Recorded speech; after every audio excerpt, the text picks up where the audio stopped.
Hi friends, நான் கிருத்திகா பிரபாகரன். உங்க எல்லாருக்கும் தை திருநாளாம் பொங்கல் திருநாள் நல்வாழ்த்துக்கள். நீங்க எல்லாரும் நம்மளுடைய கலாச்சார முறைப்படி சந்தோஷமா பொங்கல் செலிப்ரேஷன் பண்ணிட்டு இருப்பீங்க அப்படின்னு நம்புறேன். ஸோ பொங்கல் அப்படின்னாலே நம்ம எல்லாருக்குமே வந்து கலாச்சாரம் வந்து அதிகமா ஞாபகம் வரும்.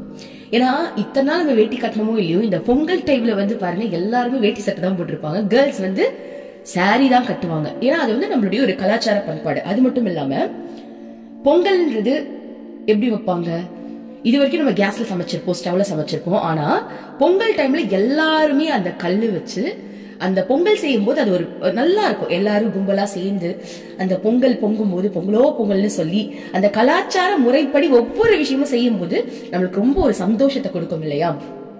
சோ நீங்க எல்லாருமே ரொம்ப என்ஜாய் பண்ணுவீங்க அப்படின்னு நம்புறேன். சோ கலாச்சாரத்தை பத்தி இன்னைக்கு நான் பேசினதுனால நம்ம எல்லாரும் தெரிஞ்சுக்க வேண்டிய ஒரு முக்கியமான விஷயத்த உங்களுக்கு நான் இப்ப ஷேர் பண்ண போறேன். என்னன்னா, இப்போ ஒருத்தவங்க என்கிட்ட ரொம்ப நல்லா பழகுறவங்க, அவங்க ஆன்மீக ரீதியா ஒரு பெரிய முன்னேற்றத்துல இருக்கிற ஒரு பர்சன் என்கிட்ட ஒரு கொஸ்டின் கேட்டாங்க. அந்த கொஸ்டின் உங்க எல்லாரோட மனசுலயுமே நிச்சயமா எழக்கூடிய ஒரு கேள்விதான்.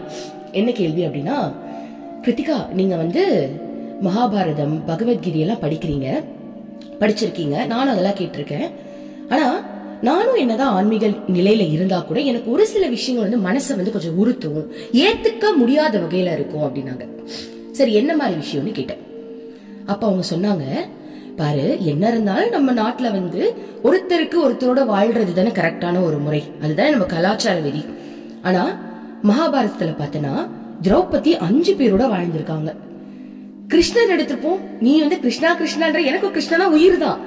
ஆனா கிருஷ்ணா வந்து 16,108 மனைவிகளோட வாழ்ந்திருக்காரு. இதெல்லாம் நியாயமா அப்படின்னு அவங்க என்ன ஒரு கொஸ்டின் கேட்டாங்க. இது வந்து எனக்கு கொஞ்சம் நீ எக்ஸ்பிளைன் பண்ண, நீ தான் நிறைய படிச்சுட்டு இருக்கேன்னு சொல்லி கொஞ்சம் எக்ஸ்பிளைன் பண்ண அப்படின்னு சொன்னதுக்கு நான் சொன்ன, உண்மையாவே நீங்க கேட்ட எல்லா கேள்விக்குமே என்கிட்ட ஆன்சர் இருக்கு. சோ அந்த ஆன்சர் நான் உங்களுக்கு சொல்றேன், உங்களுக்கு நல்லா புரியும் அப்படின்னு நான் சொன்னதுக்கு அப்புறம் எனக்கு என்ன தோணுச்சு அப்படின்னா, ஆமால இந்த கேள்வி கேட்கிற எல்லாருக்குமே இருக்கும். கரெக்ட் தானே? இப்ப யாராவது உங்களை பார்த்து, ஏன்னா உங்க கலாச்சாரம் அப்படி இப்படின்றீங்க, ஆனா வந்து இன்னும் கிருஷ்ணான்றீங்க, ஆனா அவர் இத்தனை பேர் கல்யாணம் பண்ணிருக்காரு, இதெல்லாம் நியாயமான்னு கேட்டா சொல்றதுக்கு பதில் வேணும்ல உங்களுக்கு. அதுக்காக இப்ப நான் வந்து திரௌபதி பத்தியும் கிருஷ்ண பெருமான் பத்தியும் சொல்ல போறேன். சரி, முதல்ல திரௌபதிக்கு வந்துருவோம். எப்படி அவங்க வந்து 5 பேரை கல்யாணம் பண்ணாங்க, இதெல்லாம் சாத்தியமா, இதெல்லாம் வந்து சரியா? ஒரு ஆண் கல்யாணம் பண்ணா கூட சரின்னு அக்செப்ட் பண்ற கூட ட்ரை பண்றேன், ஆனா ஒரு பொண்ணு எப்படி அப்படின்ற கேள்வி இருக்கும். சரி, அதற்கான பதில், திரௌபதி தேவியை பத்தி நான் எப்ப தெரிஞ்சுக்கிட்டேன் அப்படின்னா, என்னோட ஹஸ்பண்ட் ஊர்ல திரௌபதிக்கு கோவில் இருக்கு.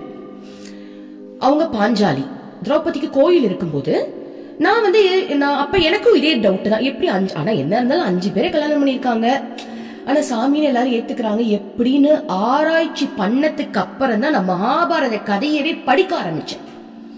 ஓகேவா? கோயில் கட்டி கும்பிடுறாங்க. ஆல்ரெடி நான் வந்து ஒரு வீடியோ போட்டிருப்பேன். அந்த கோவில்ல தான் எனக்கு ஒரு பணமே வந்து இவர்கிட்ட இருந்து, பூசாரி கிட்ட இருந்து எனக்கு பணம் கிடைச்சது. நான் தட்டுல போறதுக்காக வந்தா அவர் வந்து குங்குமம் கொடுக்குறேன்ற இதுல வந்து கசக்கி இருந்த ஒரு பணத்தை எடுத்து என் கையில கொடுத்திருந்தாலும் சொல்லிட்டு ஒரு வீடியோவே நான் போட்டிருப்பேன். அவ்வளவு பெரிய அதிசயம் எனக்கு நடந்துச்சுன்ட்டு. அப்படிப்பட்ட ஒரு சக்தி வாய்ந்த அம்மன், நான் ஏதாவது ஒரு விஷயம் வேண்டா அப்படின்னா அது உடனே எனக்கு அந்த நிமிஷமே எனக்கு வந்து காட்டுறாங்க நான் இருக்கேன்ற ஒரு விஷயத்த. சோ இது எப்படி நடக்குது? ஏன்னா எனக்கு எப்படி அவங்க அவ்வளவு சக்தின்னு தெரியும் அப்படின்னா, என்னுடைய மாமியார் நிறைய விட்டு சொல்லுவாங்க, பாஞ்சாலி தேவி கிட்ட வேண்டிக்கோ, ரொம்ப சக்தி வாய்ந்தவ. எங்க தாத்தா இருக்காரு, என் ஹஸ்பண்டுடைய தாத்தா, அவர் அடிக்கடி என்கிட்ட வந்து மகாபாரத கதைகளை பத்தி நிறைய பேசுவாரு. இப்ப அவர் இல்ல. சோ அந்த வகையில வந்து அப்ப நான் ஆராய்ச்சி பண்ணும் போதுதான் ஒரு விஷயம் தெரிஞ்சது. என்ன அப்படின்னா, திரௌபதி அப்படின்றவங்க வந்து தீயில உதிச்சவங்க. அவங்க வந்து நம்மள மாதிரி பிறந்தவங்க கிடையாது, அம்மாவோட வயித்துல பிறந்தவங்க கிடையாது. அவங்க யாகத்துல அந்த தீக்குள்ள இருந்து வந்தவங்க தான். ஏன்னா திரௌபதியோட அப்பா துருபதன், அவருக்கு வந்து ஆண் வாரிசு வேணும்னு ஆசை. அப்ப யாகம் வளர்த்து இந்திரன் கிட்ட வந்து பிரார்த்தனை செய்யறாரு, எனக்கு வந்து ஆண் வாரிசு வேணும் அப்படின்னு பிரார்த்தனை செய்யும் போது ஒரு ஆண் வாரிசு அந்த யாகத்துக்குள்ள இருந்து வெளியே வராங்க. அவர் வெளியே வந்து முடிச்ச உடனே ஒரு பெண் வாரிசு உருவாகிறத பார்க்கும் போது அவருக்கு வந்து ஏத்துக்க முடியலன்னா, பொண்ணு கேட்கவே இல்லையே, ஆனா அந்த குருக்கள் எல்லாம் சொல்றாங்க இது விதி, உனக்கு வந்து ஒரு பொண்ணு வந்து வெளியே வரும்னு சொல்லும் போது இவரால் ஏத்துக்க முடியல, கோவம் வருது. அங்க இருந்து அந்த பொண்ணு வெளியே வந்ததுக்கு அப்புறம் இவர் என்ன பண்றாரு அப்படின்னா சபிக்கிறாரு, எனக்கு இந்த பொண்ணை பிடிக்கல. ஏன்னா அவர் கொஞ்சம் அகங்காரம் பிடிச்சவர். ஆண் தான் இந்த உலகத்தை ஆட்சி செய்ய முடியும், பொண்ணால என்ன செய்ய முடியும் அப்படின்ற எண்ணத்துல என்ன பண்ணிட்டாரு, இந்த பொண்ணு வாழ்க்கை ஃபுல்லா அழுது அழுது இவ அழுகையிலேயே வாழ்க்கைனா என்னன்னு கத்துக்கிட்டோம். அவளுக்கு நம்பிக்கை வரணுமா, அழுது நம்பிக்கையை கத்துக்கிட்டோம். தைரியம் வரணுமா, அழுது தைரியத்தை கத்துக்கிட்டோம். இவன் வாழ்க்கை ஃபுல்லா கண்ணீரிலேயே கழியட்டும் அப்படின்னு திரௌபதி வெளியே வரும்போதே அந்த ஒரு சாபத்தை கொடுத்துடுறாரு. ஓகேவா? திரௌபதி வெளியே வந்ததுக்கு அப்புறம் அப்படி ஒரு நல்ல ஒரு பர்சன். அவங்களுக்கு சாதாரண ஒரு குழந்தை ஒரு உருவாகி வெளியே வந்து அது வாழ்ற வாழ்க்கையில இவங்களுக்கு தெரியாது. ஏன்னா திடீர்னு வந்தாங்க இல்லையா, அப்ப இந்த பூமி பத்தி அவங்களுக்கு ஒண்ணுமே தெரியல. எல்லார்கிட்டயுமே நல்லா பேசுறாங்க, நல்லா பழகுறாங்க, சரிசமமா நடத்துறாங்க. ஏன்னா அவங்க ராஜாக்கள் அப்படின்னா வேலைக்காரங்க கிட்ட பேசக்கூட மாட்டாங்க. ஆனா திரௌபதி என்ன பண்றாங்கன்னா அங்க இருக்கிற குழந்தைங்க, நிறைய அந்த பணிவிடை செய்யற பெண்கள் எல்லாருக்கிட்டையுமே சரிசமமா பேசுறாங்க, அன்பை வாரி வாரி வழங்குறாங்க. இந்த மாதிரி இருக்கும்போது அவங்க அப்பா திரௌபதியை ஹர்ட் பண்ணிக்கிட்டே இருப்பார், ஏதாவது குத்தம் குறை சொல்லிக்கிட்டே இருப்பார், அழ வச்சுக்கிட்டே இருப்பார். ஒரு நாள் என்ன ஆகுது அப்படின்னா திரௌபதி தேவி ஏதோ ஒரு விஷயத்திற்காக இந்த மாதிரி பண்ணாதீங்கப்பா அப்படின்னு சொல்லும் போது, இந்த இடத்துல உனக்கு இனிமேலுக்கு இடமே கிடையாது, நீ வீட்டை விட்டு வெளில போன்னு அரண்மனையை விட்டு திரௌபதியை வெளியே அனுப்பிடுறாங்க. அப்பதான் கிருஷ்ணர் என்ட்ரு ஆகுறாரு, உள்ள என்ட்ரு ஆகுறாரு. ஏன்னா கிருஷ்ணருக்கு தெரியும் திரௌபதியை வச்சுதான் இந்த யுகத்தை, இந்த துவாபர யுகத்தை நான் முடிக்க போறேன் அப்படின்றத ஆல்ரெடி கிருஷ்ணர் போட்ட பிளான். அப்படின்றதுனால திரௌபதி வெளியேற்றப்படும் போது கிருஷ்ணர் உள்ள என்ட்ரு ஆகுறாரு. ஏன்னா திரௌபதி எந்த ஒரு தவறான முடிவு எடுத்துடக்கூடாது அப்படின்றதுக்காக உள்ள என்ட்ரு ஆகுறாரு.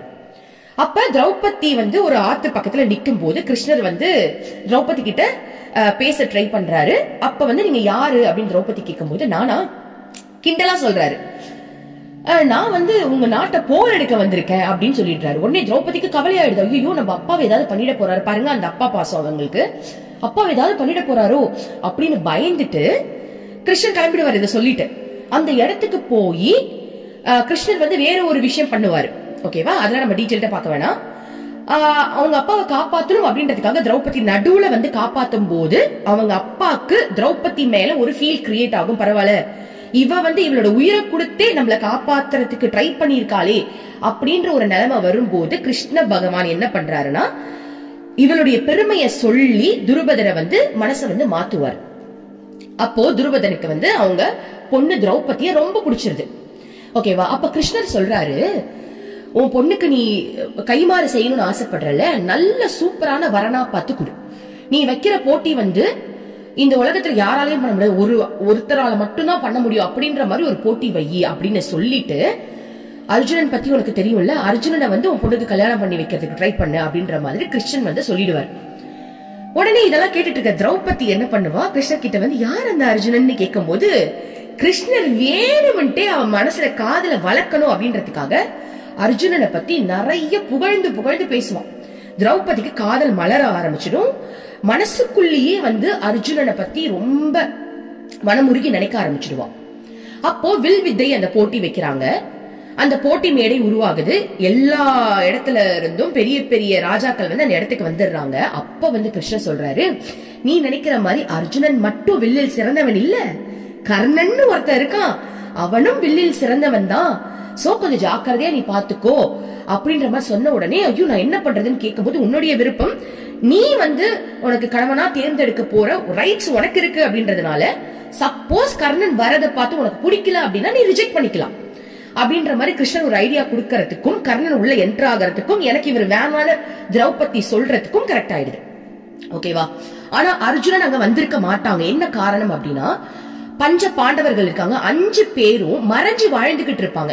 ஏன்னா துரியோதனன் அவங்க கொல்றதுக்கு ட்ரை பண்ணி அது ஃபெயிலியர் ஆனதுனால திரும்பவும் எங்கடா ட்ரை பண்ணிட போறான்னு சொல்லிட்டு அந்த 5 பேரும் குந்தி தேவியும் சேர்ந்து ஒரு காட்டுல யாருக்கும் தெரியாம மர்மமா வாழ்ந்துகிட்டு இருப்பாங்க. அப்போ அந்த இடத்துல நடந்து போகும்போது ஒருத்தர் சொல்லுவார், என்ன தூக்கிட்டு போங்களா, அங்க ஒரு போட்டி நடக்குது, என்ன தயவுசு தூக்கிட்டு போங்களா அப்படின்னோடனே, சரி இவங்க ஹெல்ப் பண்றதுக்காக தான் அந்த இடத்துக்கு வருவாங்க. யாரையும் ஒருத்தர் தூக்கிட்டு போனா அவர் கால் கிடையாது, அவரை தூக்கிட்டு முதியோர் தான், அவரை தூக்கிட்டு போய் அந்த இடத்துக்கு விடுறதுக்காக போகும்போதுதான் அங்க வில்வித்தை போட்டி நடக்குதுன்னு அர்ஜுனனுக்கு தெரியும். அதுக்கு முன்னாடியே திரௌபதி கடவுளை வேண்டிப்பா எப்படியாவது அவர் இங்க கூட்டிட்டு வந்துருங்க அப்படின்னு. சோ அவர் என்ன மாதிரி வேஷம் போட்டிருப்பாரு அப்படின்னா, முனிவர் மாதிரி வேஷம் போட்டிருப்பாரு அர்ஜுனன். ஆனா திரௌபதிக்கு தெரிஞ்சிருது இவதான் அர்ஜுனன். ஏன்னா வந்து சிவன் பக்தர், அதாவது திரௌபதி வந்து சிவனை வந்து அப்படி கும்பிடுறவ. அப்ப வந்து சிவன் ஆல்ரெடி வந்து உருவத்தை காட்டிடுவார், அர்ஜுனன் இப்படிதான் இருப்பான், அவனோட ஃபேஸ் கட் இப்படிதான் இருக்குன்னு காட்டுறதுனால ஓரளவுக்கு அர்ஜுனனை வந்து அவ கண்டுபிடிச்சிடறான். அப்போ அவங்க அப்பா சொல்றாரு, வில் வித்தையில யாரு சிறந்தவரா இருந்தாலும் அரசர்கள் மட்டும்தான் போட்டியில கலந்துக்கணும்னு இல்ல, யாரு வேணாலும் கலந்துக்கலாம் அப்படின்னு சொல்லும் போது அர்ஜுனன் சரி நம்ம ட்ரை பண்ணி பார்க்கலாமே அப்படின்னு சொல்லிட்டு அர்ஜுனன் வந்து அந்த போட்டியில கலந்துக்கிறாரு. போட்டியில கலந்து வெற்றியும் அடைகிறாரு. அடைஞ்ச உடனே பாஞ்சாலிக்கு திரௌபதிக்கு அப்படி ஒரு சந்தோஷம், நான் ஆசைப்பட்டவனே கல்யாணம் பண்ண போறேனே அப்படின்ற ஒரு குதூகலத்தோட அவங்க அப்பாவும் இவரோட. ஆனா அவங்க அப்பாவுக்கு கொஞ்சம் கவலை என்ன அப்படின்னா, அர்ஜுனன்னு தெரியாது அவங்க அப்பாக்கு, ஏன்னா இவர் முனிவர் வேஷத்துல இருக்காருல்ல, என்னடா இதை நம்ம பொண்ணை முனிவர் கிட்ட கொடுக்கறமே ஒரு கவலையில தான் வந்து அனுப்பி வைப்பாரு. சரி உங்க அம்மா கிட்ட போய் அவங்க சொல்லுவாங்க, எங்க அம்மா கிட்ட போய் நான் ஆசீர்வாதம் வாங்கிட்டு நான் திரும்ப வந்ததுக்கு அப்புறம் கல்யாணம் பண்ணிக்கலாம் அப்படின்ற மாதிரி சொல்லிட்டு திரௌபதிய அர்ஜுனன் கூட, அவங்களுக்கு அர்ஜுனன்னு தெரியாது, திரௌபதிக்கு மட்டும்தான் அர்ஜுனன்னு தெரியும். அந்த 5 பேரும் அர்ஜுனன் திரௌபதி எல்லாரும் சேர்ந்து குந்தி தேவியை பாக்கிறதுக்காக ஒரு குடிசைக்கு வருவாங்க. வரும்போதே அந்த 4 பேரும் இருக்காங்களா, அதாவது அர்ஜுனனுடைய அண்ணன் தம்பிங்க இருக்காங்களா, அவங்க எல்லாருமே வந்துட்டு ரொம்ப சந்தோஷப்படுவாங்க. பரவாயில்ல, நம்ம அர்ஜுனனுக்கு வந்து இப்படி நல்ல இடத்துல வந்து நம்ம கல்யாணம் நடந்திருக்குன்னு சொல்லிட்டு எல்லாரும் அவனை கிண்டல் பண்ணுவாங்க, அண்ணிலாம் கூப்பிட்டு இருக்காங்க. அந்த மாதிரி அந்த வீடு வர வரைக்கும் ரொம்ப நல்லா கலகலகலன்னு இருந்திருக்கு. வீட்டுக்கு வந்த உடனே குந்தி தேவி வந்து ஒரு பெரிய தவத்துல தியானத்துல தான், நம்ம சாமி கூடுவோம்ல, அந்த மாதிரி பெரிய தியானத்துல இருக்காங்க, சிவனுக்கு பூஜை செஞ்சுட்டு இருக்காங்க. அந்த டைம்ல அர்ஜுனன் என்ன பண்றாரு, உள்ள என்ட்ராகி திரௌபதியோட உள்ள என்ட்ராகி அவங்க அம்மா திரும்பி சாமி கும்பிட்டு இருக்காங்க. அவங்க அம்மா கிட்ட, அம்மா நான் இன்னைக்கு எதை தானமா கொண்டு வந்திருக்கேன்னு பாருங்களே அப்படின்னு ஒரு வார்த்தை சொல்லிடுவார். சொன்ன உடனே குந்தி தேவி என்ன பண்றாங்க, கண்ணை மூடிக்கிட்டே, நீ எந்த தானத்தை வாங்கிட்டு வந்தாலும் 5 பேரும் சரி சமமா பிரிச்சுடுங்க அப்படின்னு சொன்ன உடனே எல்லாருக்கும் தூக்கி வாரி போடுது. அவங்க அம்மா சொல்லிட்டு திரும்பி பார்த்தா ஒரு பொண்ணை கூட்டிட்டு வந்திருக்காங்க. உடனே எல்லாருக்கும் ஷாக் ஆயிடுது. அவங்க அம்மா என்ன பண்றாங்க, பதறிக்கிட்டே, ஐயோ நான் தெரியாம சொல்லிட்டேன், இந்த வாக்க மறந்துருங்க, நான் கொடுத்தது வாக்க எடுத்துக்காதீங்க. ஏன்னா அம்மா என்ன சொன்னாலும் கேட்கக்கூடியவங்க இந்த 5 பேரும். அம்மா சொன்ன வாக்க மீற மாட்டாங்க. யாரு மீற மாட்டாங்கன்னா, ஃபர்ஸ்ட் பிறந்தது யாரு, தர்மன், யுதிஷ்டன்னு சொல்லுவாங்க. அவர் வந்து தர்மத்தை நிலைநாட்டுறவர். அவர் வந்து சொன்ன சொல்ல காத்துதான் ஆகணும், இல்லன்னா அவர் உயிர் போயிடும் அப்படின்றத விட அவருக்கு வாழ்க்கையே இல்லைன்றதுக்கு சமம். சோ அவர் வந்து ஒரு வார்த்தை அவங்க அம்மா சொன்னா அதை காப்பாத்தி தான் ஆகணும். அம்மா சொல்றதை இவரு காப்பாத்துவாரு, இவரு சொல்றத அதுக்கு அடுத்து பிறந்த 4 பேரும் காப்பாத்தணும். இதுதான் அவங்க வாழ்க்கையில இருக்கிற ரூல்ஸ். அப்ப அம்மா என்ன பண்றாங்க, ஓடி வந்து நான் தெரியாம சொல்லிட்டு நான் வாபஸ் வாங்கிக்கிறேன், இந்த வார்த்தை வேணாம்னு சொல்லிடுவாங்க. சொன்ன உடனே எல்லாரும் என்ன சொல்லுவாங்க, அம்மா நீ சொன்ன வார்த்தையை நாங்க என்னைக்குமா கேட்காம இருந்திருக்கோம், என்ன பண்றதுன்னே தெரியலையே அப்படின்னு. தர்மன் சொல்றாரு, யாரும் கவலைப்பட வேணாம் அர்ஜுனா, நீ திரௌபதி கல்யாணம் பண்ணிட்டு சந்தோஷமா வாழு, நானும் மற்ற 3 தம்பிகளும் பீமன், நகுலன், சகாதேவன், நாங்க 4 பேரும் துறவாசம் போயிடுறோம், நான் உன் கண்ணுல கூட படமாட்டேன்றாங்க. ஏன்னா அந்த அம்மாவோட வார்த்தையை காப்பாத்தணும். அப்ப வந்து என்ன முடிவெடுக்கிறாங்க அப்படின்னா, அர்ஜுனா நீ கல்யாணம் பண்ணிக்கோ, நாங்க 4 பேரும் துறவாசம் போயிட்டோம் அப்படின்னா நாங்க ரிட்டர்ன் வரவே மாட்டோம், நாங்க செத்தாலும் உனக்கு தெரியாது, பரவாயில்ல எங்களுக்கு அது ஓகேன்ற மாதிரி 4 பேரும் முடிவெடுத்துறாங்க. உடனே அர்ஜுனன் என்ன பண்றா, ஐயோ உங்களை விட்டு என்னால இருக்க முடியாது அப்படின்னு சொல்லிட்டு திரௌபதி கிட்ட போயிட்டு, திரௌபதி என்ன மன்னிச்சிரு, நீ உங்க வீட்டுக்கு போயிடுன்னு சொல்றான். உன்னை வந்து நீ இந்த மாதிரி என்னால பண்ண முடியாது, எங்க அண்ணனை வந்து விட்டுட்டு பண்ண முடியாது, எங்க அம்மா இந்த மாதிரி வார்த்தையை சொல்லிட்டாங்க, ஒண்ணுமே பண்ண முடியாது, நீ வீட்டுக்கு போயிடுன்னு சொல்றான். திரௌபதிக்கு, நான் வீட்டுக்கு போனா எனக்கு வாழ்க்கையே கிடையாது, எனக்கு லைஃபே கிடையாது. அப்போ திரௌபதிக்கு முன்னாடியே கிருஷ்ண பகவான் சொல்லி இருப்பாரு, உன் லைஃப்ல ஒரு இக்கட்டான சூழ்நிலை வரும், ஆனா அந்த டைம்ல நீ கோழ மாதிரியான முடிவை எடுத்துற கூடாது, துணிச்சலோட தைரியமா நீ ஒரு முடிவை எடுத்தே ஆகணும் அப்படின்னு முன்னாடியே சொல்லியிருப்பார். ஓகேவா? இப்ப இவங்க 4 பேர் வந்து காட்டுக்கு போறத பிளான் பண்ணிட்டாங்க. தர்மன், பீமன், நகுலன், சகாதேவன் எல்லாருமே காட்டுக்கு போறத பிளான் பண்ணிட்டாங்க. பிளான் பண்ணிட்டே இருக்கும் போது துர்வாச முனிவர் அங்க வராரு. அவரு வந்து என்ன பண்றாரு, என்ன இங்க ஒரே கலாட்டா நடந்துட்டு இருக்குன்னு கேட்கும் போது இந்த மாதிரி விஷயம் சொல்லும் போது, ஐயோ தர்மா நீ நாட்டை விட்டு போறியா, நீ போயிட்டனா இந்த நாடு துரியோதனன் கைக்கு போயிடும், ஏன்னா நீ தான் மூத்தவன், உனக்கு அடுத்தது துரியோதனன். இப்போ நீ காட்டுக்கு போயிட்ட அப்படின்னா அர்ஜுனன் இளமையானவன் அப்படின்றதுனால, அவன் வந்து சின்னவன்றதுனால அவனுக்கு ஆட்சி போகாது. அப்ப யாரு ஆட்சி ஆளுவா? துரியோதனன் ஆட்சி ஆளுவான், அப்ப நம்ம கடவுள் போட்ட பிளானே இங்க வந்து செல்லாம போயிடும் அப்படின்னு தர்மன் நின்னுடுவான். ஐயோ இங்க இப்படி ஒரு ட்விஸ்ட் இருக்கான்னு தர்மன் வந்து நின்னுடுவான். அர்ஜுனன் வந்து திரௌபதி வீட்டுக்கு போக சொல்லிடுவான். குந்தி தேவி நான் வாபஸ் கேட்டும் இவங்க யாரும் வாபஸ் தராம இருக்காங்க, என்ன பண்றதுன்னு 4 பேரும் அப்படியே எல்லாரோட மண்டையை பிச்சிக்கும் போது அந்த முனிவர் சொல்றாரு, சரி இதுக்கு நான் ஒரு வழி சொல்றேன். போன பிறவில திரௌபதி நீ வந்து ஒரு பெரிய தவம் இருந்து சிவபெருமான் கிட்ட ஒரு வரம் வாங்கின. என்ன அப்படின்னா, நான் கல்யாணம் பண்ணிக்க போற பர்சன் வந்து நல்ல திறமைசாலியாகவும் புத்திசாலியாகவும் அறிவாளியாகவும் அழகானவனாகவும் திறமையில் சிறந்தவனாகவும் அப்படின்னு 5 வாட்டி இப்படி வேணும் இப்படி வேணும் இப்படி வேணும் தனித்தனியா கேட்டதுனால போன ஜென்மத்துல உனக்கு சிவபெருமான் ஓகே நீ ஆசைப்பட்ட மாதிரி 5 பேரையும் திருமணம் செஞ்சுக்கணும் உனக்கு வாக்கு கொடுத்துருவாரு. அதன்படிதான் இங்க இந்த விஷயம் நடந்திருக்கு அப்படின்னு உடனே அவளுக்கு ஒரு தெளிவு கிடைக்கும். ஓ அப்ப நம்ம இந்த மாதிரி கேட்டுட்டோம் போல் இருக்குன்னு ஒரு தெளிவு கிடைக்கும். அப்புறம் என்ன ஆகும் அப்படின்னா, திரௌபதி வந்து முடிவெடுப்பா, சரி நான் உங்க 5 பேரையுமே கல்யாணம் பண்ணிக்கிறேன் அப்படின்னு சொன்ன உடனே எல்லாத்தையும் ஷாக் ஆயிடும். ஐயோ இது சாத்தியம் கிடையாது, எப்படி 5 பேர் கூட உன்னால எப்படி வாழ முடியும், இது வந்து தர்மம் கிடையாது. அவரு தர்மவானாச்சே, அவரு சொல்ற இது தர்மம் கிடையாது, என்னால ஒத்துக்க முடியாது அப்படின்னு மூத்தவர் சொல்றாரு.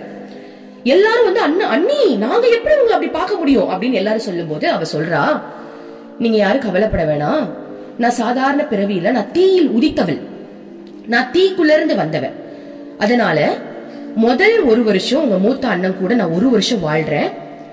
வாழ்ந்துட்டு அதுக்கப்புறம் நான் திரும்பவும் தீயில இறங்குறேன்.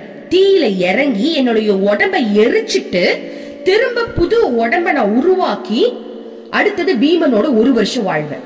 திரும்ப பீமனை முடிச்சதுக்கு அப்புறம் நான் திரும்பவும் தீயில இறங்கி என் உடம்ப வந்து எரிச்சிட்டு திரும்ப புது உடம்பா உருவாகி நான் அர்ஜுனன் கூட வாழ்வேன். இந்த மாதிரி ஒவ்வொரு முறையும் நான் ஒருத்தவங்க கூட வாழும் போது என்னுடைய உடம்ப நான் வந்து புதுப்பிச்சுப்பேன் அப்படின்னு அவ சொல்றா.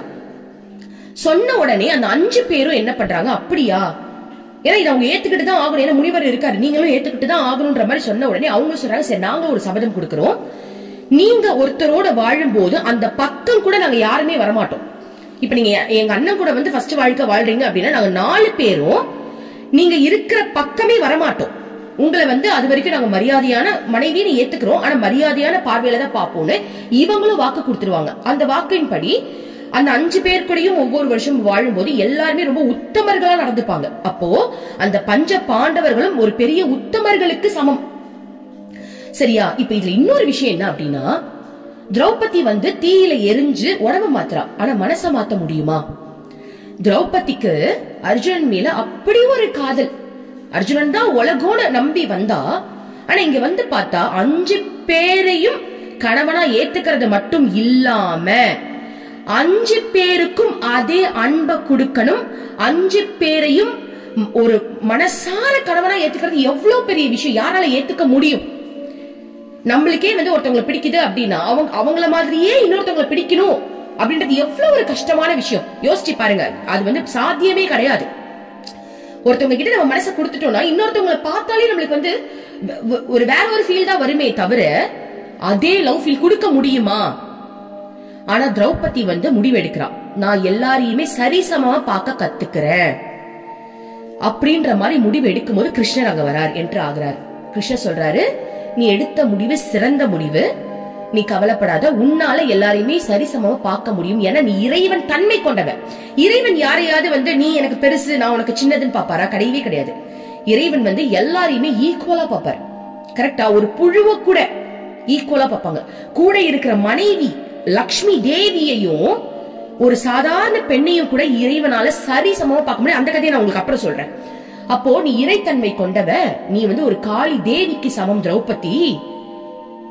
இந்த 5 பேரும் தனித்தனியால நீ நினைக்காத, இவங்க 5 பேருமே ஒண்ணுதான், தனித்தனியா உடம்பு எடுத்து வந்திருக்காங்க. இவங்க 5 பேரும் பஞ்சபூதங்கள் அப்படின்னு சொல்றாரு. அப்ப அந்த பஞ்சபூதங்களை ஆட்சி செய்ய தகுதியானவன் நீ மட்டும்தான்.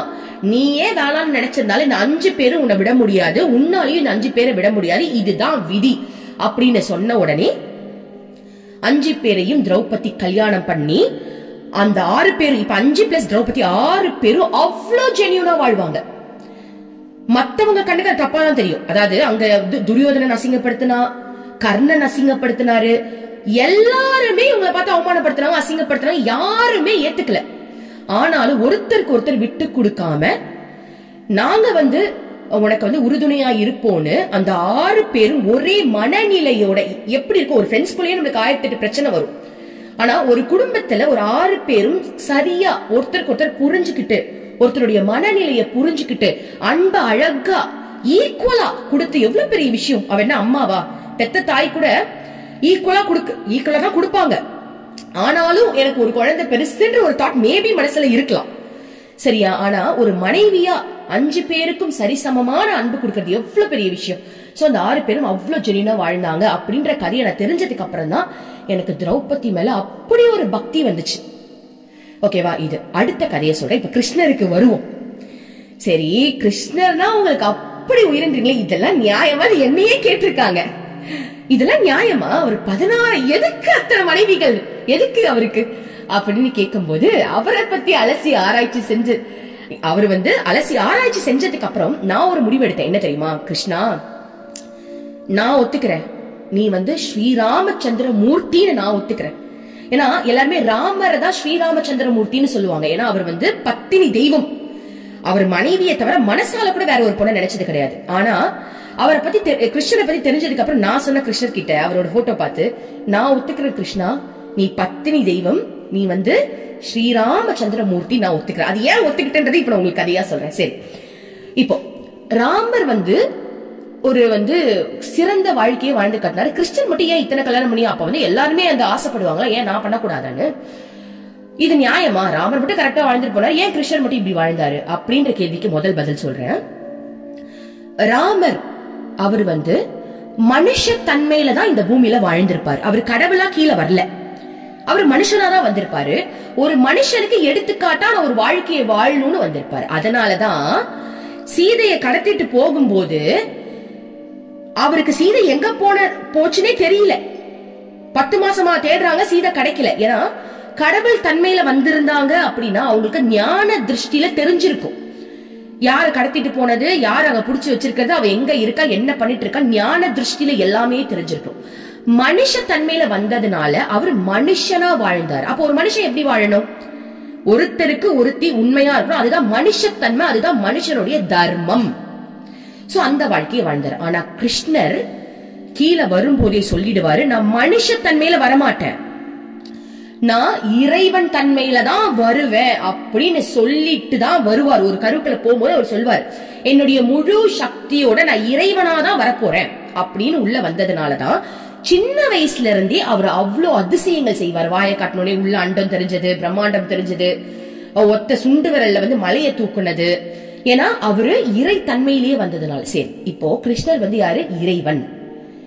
இறைவனை யாராவது சொந்தம் கொண்டாட முடியுமா? அதாவது எனக்கு மட்டும்தான் அப்படின்ற சொந்தம் யாராலையாவது கொண்டாட முடியுமா? இதான் கேள்வி நம்பர் 1. இப்போ ஒரு மனுஷன் அப்படின்னா இது என் ஹஸ்பண்ட்னு சொல்லலாம், இவன் என் பையன்னு சொல்லலாம், ஓகேவா? இவர் என் ஃப்ரெண்டுன்னு சொல்லலாம். ஏன்னா ஒரு மனுஷனை நம்ம உரிமை கொண்டாட முடியும். ஆனா ஒரு கடவுளை எனக்கு மட்டும்தான் சொந்தம்னு உரிமை கொண்டாட முடியுமா? கடவுள் எனக்கு இவங்க மட்டும்தான் உறவுன்னு கடவுள் உரிமை, எனக்கு இவங்க மட்டும்தான் வேணும்னு கடவுள் உரிமை கொண்டாடுவாரா? சரி, நம்ம கூட அறியாமையில கடவுள் எனக்கு மட்டும் தான் சொந்தம் நம்ம உரிமை கொண்டாடுறோம், ஓகேவா? ஆனா கடவுள் உரிமை கொண்டாடுவாரா? இவங்களை மட்டும்தான் எனக்கு பிடிக்கும்பா, நான் இவளை மட்டும் தான் கல்யாணம் பண்ண போறேன், எனக்கு இவளை மட்டும் தான் பிடிச்சிருக்குன்னு. கடவுள் யாரு நீயே கதின்னு அவருடைய காலை புடிச்சு கதறாங்களோ, நீ தான் எனக்கு உலகம்னு சொல்றாங்களோ, யாரா இருந்தாலும் நான் ஏத்துப்பேன்ற மனநிலையில தான் அவர் அத்தனை பேரையும் ஏத்துக்கிட்டார். ஏன்னா அத்தனை பேரும் எனக்கு கிருஷ்ணன் தான் வேணும்னு ஒத்த கால நின்னாங்க. முதல்ல அவர் கல்யாணம் பண்ணது 8 பேரு. அதுல ஃபர்ஸ்ட் ருக்மணி. 8 பேர் யாரு தெரியுமா? நீங்க எல்லாம் அஷ்டலட்சுமின்னு கும்பிடுறீங்களே, நீங்க பெசன்ட் நகர் பீச் போனீங்கன்னா அஷ்டலட்சுமி கோவில்னு இருக்கு.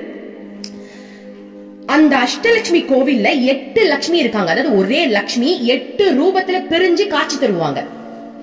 அந்த 8 பேரும் எப்படி பிரிஞ்சிருக்காங்க அப்படின்னா, தனலட்சுமி, தானியலட்சுமி, விஜயலட்சுமி, வீரலட்சுமி, வித்யாலட்சுமி, கஜலட்சுமி, சாந்தலட்சுமி, சந்தானலட்சுமி, இந்த மாதிரி 8 லட்சுமியா பிரிஞ்சு காட்சி கொடுப்பாங்க. அப்போ துவாபர யுகத்துல லட்சுமி தேவி முடிவு பண்ணிடுவா, போன ஜென்மத்துல நான் சீதையா இருந்து ஒருத்தியா பிறந்ததுனால என் கூட வாழவே முடியல, இந்த ஜென்மத்துல நீ கீழே போறல இருறா, நான் 8 ரூபமா பிரியிறேன், ஒண்ணு மிஸ் ஆனா கூட இன்னொருத்துல வந்து நான் உன்கிட்ட சேர்ந்துருவேன் அப்படின்னு ஆசைப்பட்டு 8ஆ பிரிஞ்சு வாழ்ந்தாங்களாம். அதுல ஒருத்தி ராதையும் கூட. ராதையோட காதல் சேரல. நல்ல வேலை அவங்கதான் ஆல்ரெடி இத்தனை ரூபமா பிரிஞ்சிருக்காங்க, யார் கூட வாழ்ந்தா என்ன, ஏதோ ஒரு ரூபத்துல அவங்க கூட வாழ்ந்தா பத்தாதான்னு அந்த 8 பேரும் ஒரே தன்மையோட கிருஷ்ணா நீதான் எனக்கு உலகணும் அவ்வளோ தவம் செஞ்சதுனால இறைவன் என்ன பண்ணார்னா ஒவ்வொருத்தியா கல்யாணம் பண்ணிக்கிட்டார். ஏன்னா அவங்களுடைய தவ வலிமை நீதான் உலகணும் ஒரு இறைவன் கிட்ட வந்து கேட்கும் போது இறைவன் அதை கொடுத்துதான் ஆகணும், ஏன்னா அவன் கருணை நிறைஞ்சவன். சோ அதனால அந்த 8 பேரையும் இறைவன் கல்யாணம் பண்ணிட்டார். ஓகேவா? சரி, அப்ப இங்க 16,100 பேர் யாரு? அது எனக்கு அதான் 8 பேர் இருக்காங்களே, அது 8 பேர் லட்சுமி சொல்லிட்டீங்க. அப்ப இவங்க யாரு அப்படின்னா, ஒரு நாட்டுல வந்து நரகாசுரன் அப்படின்னு ஒருத்தர் வந்து கிருஷ்ண பகவான் வந்து அழிப்பார். நரகாசுரன் என்ன பண்ணிருப்பான் அப்படின்னா, அவன் ரொம்ப கொடுமைக்காரன்.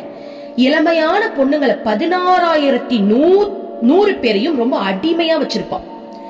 அவங்க வந்து ரொம்ப டார்ச்சர் பண்ணிருப்பான். டார்ச்சர் பண்ணி அடிமையா வச்சு அவங்க வந்து சாதாரண அந்த பெண்களுக்கு ஒரு ரொம்ப டார்ச்சர் பண்ணுவாங்கல்ல அந்த மாதிரி செக்ஷுவல் டார்ச்சர் எல்லாமே பண்ணிருக்கான். அப்போ நரகாசுரனை அழிக்கும் போது அந்த 16,100 பேரும் கிருஷ்ண பகவான் கிட்ட என்ன சொல்றாங்க அப்படின்னா, இறைவா நீங்க இவரை அழிச்சிட்டீங்க, ஆனா நாங்க எங்க போறது? என் அம்மா அப்பா சேர்த்துக்க மாட்டாங்க, எங்க ஊர்ல நாங்க போனோம்னா எங்களை தீய வச்சு எரிச்சிடுவாங்க, ஏன்னா இவர் கூட நாங்க வாழ்ந்திருக்கோம், இவன் வந்து எங்களை ரொம்ப டார்ச்சர் பண்ணிருக்கான், எங்களை யாருமே ஏத்துக்க மாட்டாங்க, எங்களை வந்து புனிதம் கெட்டவன்னு சொல்லுவாங்க, எங்களை யாரு ஏத்துப்பா அப்படின்னு கேட்கும்போது கிருஷ்ணர் என்ன பண்றாரு, சரி உங்களை வந்து நான் ஏத்துக்கிறேன். அப்ப நீங்க கேட்கலாம், ஏன் தங்கச்சியா ஏத்துக்க கூடாதா? இது என்ன அதுக்குன்னு வைஃபா தான் ஏத்துக்கணுமா கேள்வி வரலாம். ஏன் ஒரு ஃப்ரெண்டா ஏத்துக்க கூடாதா? சப்போஸ் அவர் தங்கச்சியாவோ இல்ல ஃப்ரெண்டாவோ ஏத்திருந்து அவருடைய ஊருக்கு கூட்டிட்டு போனா கூட அங்க இருக்கிறவங்க யாருமே இவங்களை மரியாதை பார்வையோட பார்க்க மாட்டாங்க, வார்த்தையாலேயே கொன்னுடுவாங்க. அப்படிதான் சீதாதேவிக்கு நடந்தது.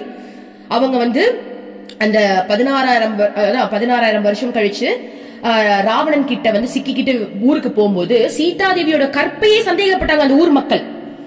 அப்போ இத்தனை பேர் ஆல்ரெடி இப்படிதான் வாழ்ந்தவங்க, ஆல்ரெடி வந்து நரகாசுரன் கிட்ட அடிமையா வாழ்ந்தவங்க. கிருஷ்ணர் வந்து சரி நான் உங்களை தங்கச்சியா ஏத்துக்கிட்ட உள்ள போயிருந்தா ஒவ்வொரு நாளையும் வார்த்தையாலேயே இந்த 16 பேரையும் எல்லாரும் கொண்டு இருப்பாங்க. ஓகேவா? ஏன்னா எல்லாருமே மனுஷத்தன்மையில வாழ்ந்தவங்க தான், யாருமே தெய்வத்தன்மையை கொண்டவங்க இல்ல, எல்லாருமே வார்த்தையாலேயே கொண்டு இருப்பாங்க. அப்ப கிருஷ்ணர் என்ன பண்ணாரு அப்படின்னா, உங்களுடைய மானம் போகக்கூடாது, கரெக்டா? நீங்க எல்லாம் என்ன ஆசைப்படுறீங்க, உங்க மானம் போயிடக்கூடாதுன்னு. அப்போ உங்க மானத்துக்கு காவல் கொடுக்கணும் அப்படின்னா உங்களை மனைவின்ற அங்கீகாரம் கொடுத்தா உங்க மானத்துக்கு அங்க காவல் வந்துரும்.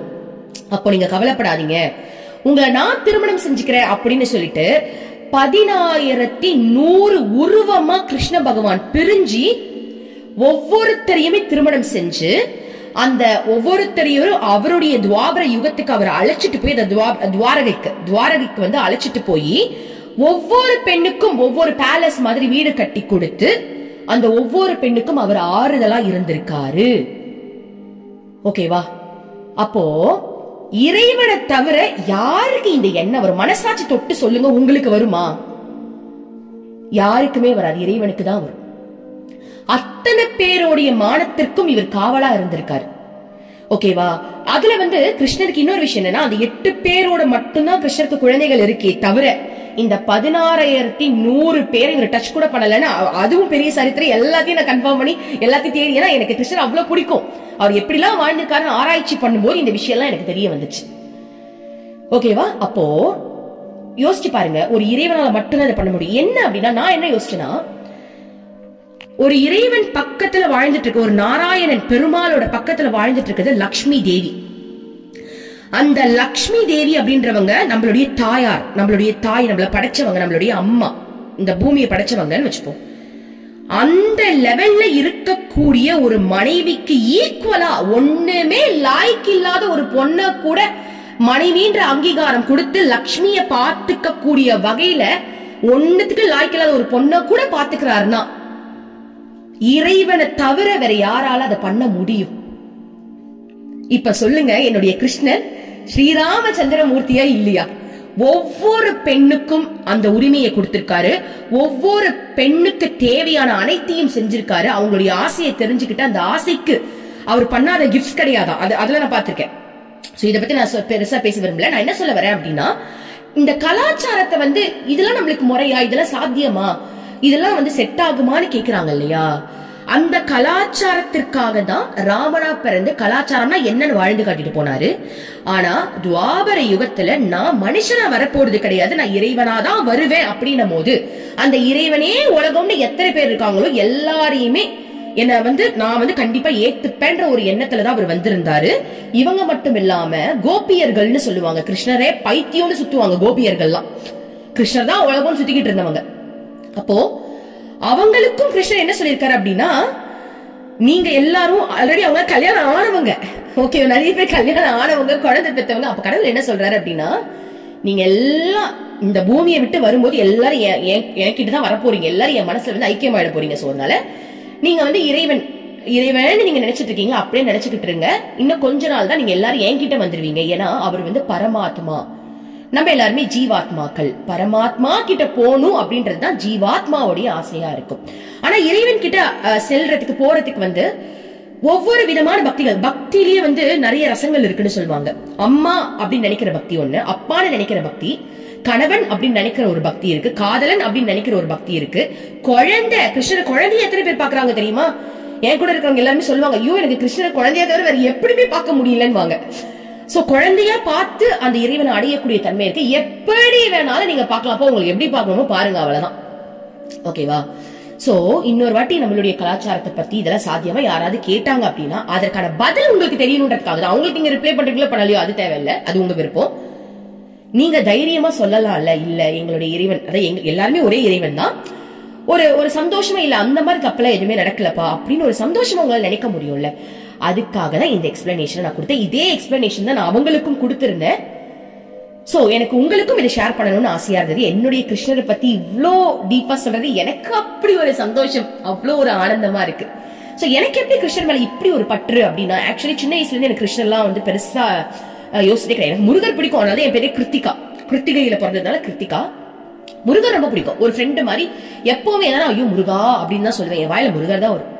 நான் ஒன் டைம் என்ன பண்ணேன்னா, என்னுடைய குரு அமிர்தானந்தம்மை கிட்ட போய் நான் வந்து கேட்டேன், அம்மா எனக்கு வந்து என் ஹஸ்பண்ட், என் அம்மா சொல்லுவாங்க, நான் வீட்டுல வந்து என் ஹஸ்பண்ட் கூட அடிக்கடி சண்டை போடுறதெல்லாம் அம்மாக்கு தெரியும். நேர்ல போய் கேட்டுட்டாங்க, ஏன்டி அவங்கிட்ட இப்படி சண்டை போடுறேன்னு கேட்டுட்டாங்க. ஏன்னா நான் ஆன்மீகத்தை பத்தி பேசுவேன், என் ஹஸ்பண்ட் ஆன்மீகம்னால என்னன்னே தெரியாது. சோ அது கிளாஷ் ஆகும் கொஞ்சம்.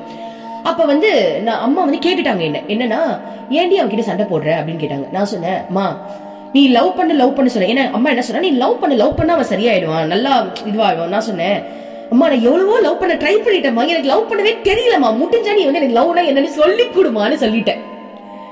ஓகேவா? ஒரு குரு கிட்ட நான் அப்படி கேட்டுட்டு நான் என்ன பண்ணேன்னா, அம்மா எல்லாரும் சொல்றாங்கல்ல இந்த மாதிரி வந்து கடவுள் மேல இது ஒரு காதல் வருமாமி, எனக்கு கடவுள் மேல காதல கூட. ஏன்னா நான் அப்படி எப்படி கேட்டேன்னா, ஒரு அம்மன் மேல காதல் வரட்டும். எனக்கு சின்ன வயசுல அம்மன்னா ரொம்ப பிடிக்கும், அம்மன் மேல ஒரு காதல் வரட்டும்.